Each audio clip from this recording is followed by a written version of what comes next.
Shalom Bapak Ibu, saudaraku dikasihi Tuhan, dimanapun berada, satu sukacita dan kebahagiaan tersendiri bagi saya.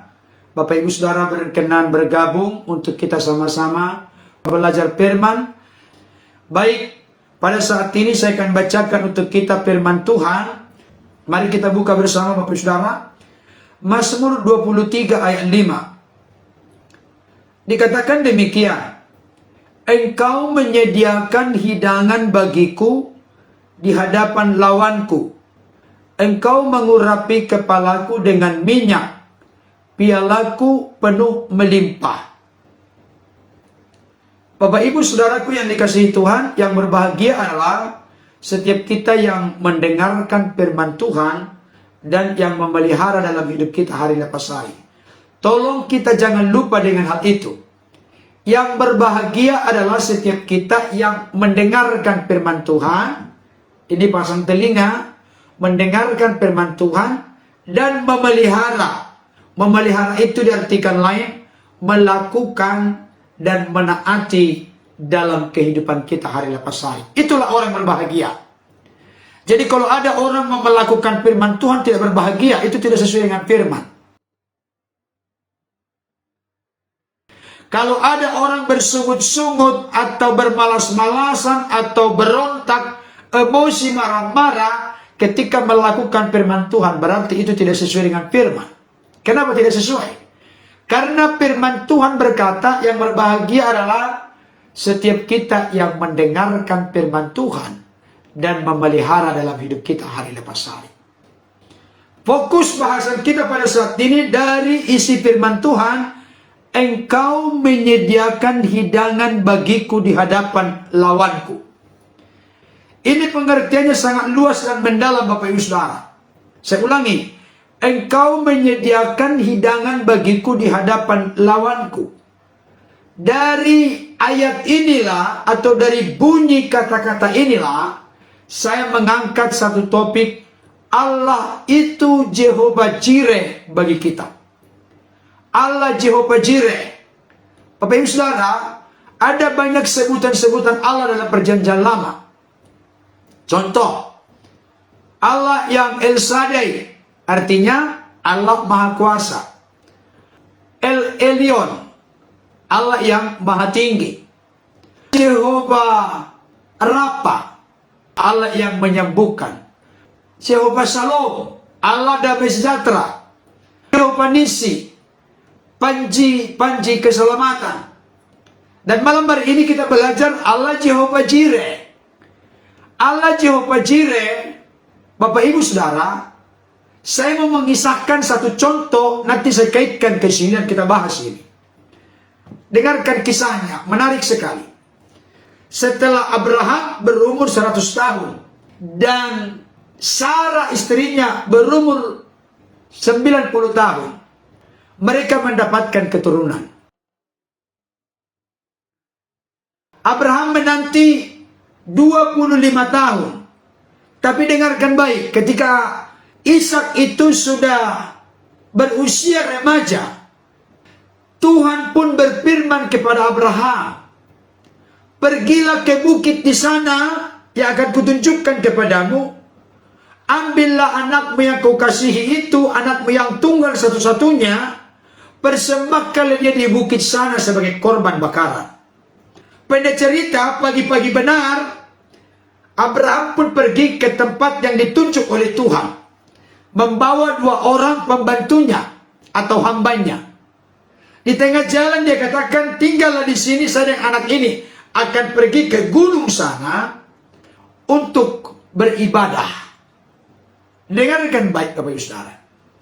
Sebelumnya telah dibuat mezbah. Abraham pun mengikat anaknya. Setelah dibuat mezbah, Abraham yang diikat itu ditaruh di atas mezbah. Sudah diambil pisau, ingin mengorbankan anaknya. Seperti kebenaran firman Tuhan. Sudah siap-siap mau menyelesaikan mengorbankan anaknya sebagai korban bakaran. Maka tiba-tiba ada suara yang berkata, jangan kau apa-apakan anak itu. Karena sekarang aku sudah tahu bahwa engkau menaati aku bahkan mencintai mengasihi aku lebih daripada mencintai mengasihi anakmu. Dengarkan baik puncaknya. Maka Abraham pun menoleh ke samping. Dan dia lihat ada di sana ternyata ada domba yang tersangkut di semak belukar. Dan akhirnya domba itulah yang dipersembahkan oleh Abraham sebagai ganti anaknya untuk korban bakaran. Maka di sana disebut pertama kali Tuhan menyediakan. Nah, gak maksudnya bahasa Indonesia yang gak terlihat. Tapi ketika dikatakan maka dinamailah tempat itu Tuhan menyediakan. Kata Tuhan menyediakan, saudaraku, berarti Allah Jehovah Jireh, Elohim Jireh, Allah menyediakan. Itulah yang ditulis oleh kitab Pemazmur, Mazmur 23 ayat yang kelima bagian A. Engkau menyediakan hidangan bagiku di hadapan lawanku. Jadi Tuhan menyediakan. Allah Jehovah Jireh. Saya tidak tahu kambing siapa kok ada di sana. Berarti Tuhan yang menyediakan. Dengarkan baik kebenaran pertama yang mau saya sampaikan kepada kita. Melalui sebuah ketaatan dari seorang Abraham mempersembahkan anaknya Ishak menjadi korban bakaran. Sebenarnya sudah disebut korban bakaran, berarti anaknya akan mati atau meninggal. Tapi dengarkan baik, ketaatan kepada Tuhan tidak pernah membawa kerugian. Justru dengarkan baik, ketaatan kepada Tuhan pasti selalu membawa pengenalan kita yang semakin luas, semakin mendalam, semakin intim, semakin indah dengan Tuhan. Coba cek seluruh Alkitab. Dari kitab Kejadian 1 ayat 1 sampai pada Kejadian 22 ayat tersebut. Tidak pernah disebutkan nama Tuhan Jehovah Jireh. Tapi melalui sebuah pengorbanan, ketaatan, ketundukan, di mana Abraham lebih mencintai Tuhan daripada anaknya. Maka terjadilah pertumbuhan, perkembangan, pengenalan Abraham akan Tuhan. Ada yang disebut dengan Jehovah Jireh. Maranatha, Tuhan datang.